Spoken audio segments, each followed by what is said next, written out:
Something seems to have gone wrong ChatGPT problem. If something seems off or not working properly with ChatGPT, then here are some steps you can take to fix common issues. So the first one is to refresh the page. Simple, but it works. Click the refresh button or press Command plus R for the MacBook and Control plus R for the Windows. Now, once you have refreshed your page several times, all you have to do is tap on the plus tab available there.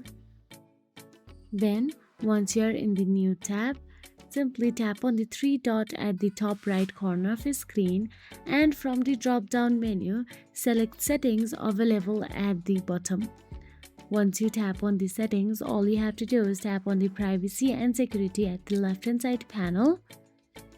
Once there, simply tap on the delete browsing data option available there. Once you tap on it, simply choose the time hour, then tap on the delete data and confirm the deletion. Now what you have to do is go back to the ChatGPT, refresh that page, and you will get to see the login button available at the top right.